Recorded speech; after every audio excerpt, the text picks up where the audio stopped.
Jeannie, it's difficult to imagine what the conversation is like today in Cairo, knowing that this is the 7th of October. Does it heighten the urgency or make it more difficult to move closer to a ceasefire?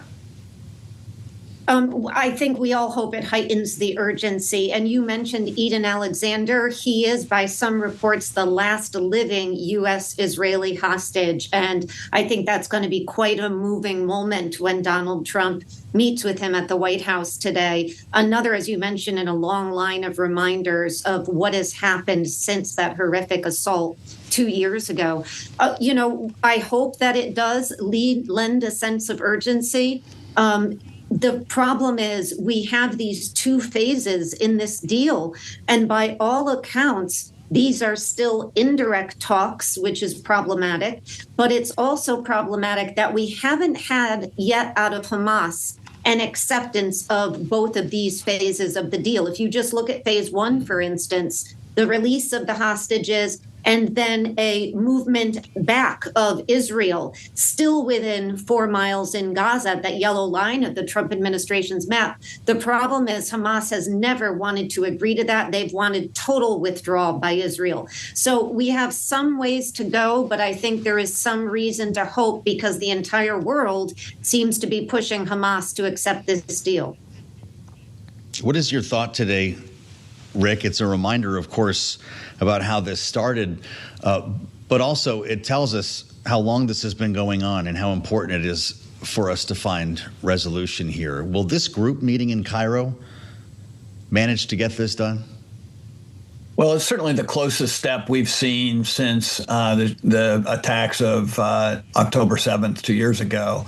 And it really has ushered in a profound change in the Middle East. You look at this right now in a vacuum as a negotiation between the Israelis and Hamas, but the reality is it incorporated a region-wide war that has been perpetrated with Israel taking out Hezbollah, fighting actively to weaken the Yemeni groups that have been supportive of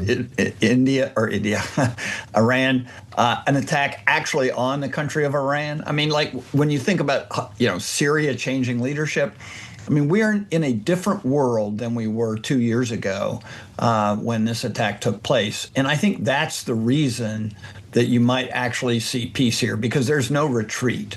Iran's its weakest point. There's not really active support for Hamas. Hamas has taken on enormous losses, and there's no future for the people of Palestine without a resolution of this conflict. And so pressure is on. And I have to give credit to Donald Trump for keeping Netanyahu in the game, right? To forcing him to a negotiation that otherwise he probably would not be actively involved in. And the U.S. is Israel's last significant ally. And without us, there would be no peace. You wonder what's next here, Jeannie. We're obviously marking October 7th today. But I just saw Marco Rubio on the couch in the Oval Office with the president. We know that Steve Witkoff and indeed Jared Kushner have both also been instrumental in getting us to this point. Who's leading the charge on this White House diplomacy? Yeah, I mean, I think Witkoff and Kushner have been paramount. Obviously, you mentioned Marco Rubio, Secretary of State. So, I think Witkoff, who has had an awful lot on his plate, and Kushner are really been able to deal, to Rick's point, with Netanyahu. But let's remember what these talks are being described as right now, yesterday and today, as technocratic talks, really talks about this first phase, like things as basic as the sequencing. Does Hamas have access to the hostages, both living and deceased, in order to fulfill, if they decide to, their end of this deal? And yet again, Hamas has still not agreed to any of that. And so we do have a ways to go. And speaking of Netanyahu, Netanyahu, he is feeling pressure both internally and externally. We have these really striking polls from Israel in the last day or so showing that about 2/3 of Israelis are saying that Netanyahu should take responsibility for the attacks and resign. We're seeing that a good substantial portion believe that Israel has committed genocide. Those numbers are reflected by Israelis or Jews who live in the United States. And of course, the White House is seeing those polls as well. So there is a lot of pressure on Netanyahu. But of course, there's a lot of pressure on the Hamas political wing as well, because what are they going to have to do? They are going to have to sign their death warrant. And that is going to be very hard for any individual or group to do. But that's essentially what would have to happen for this deal to go through.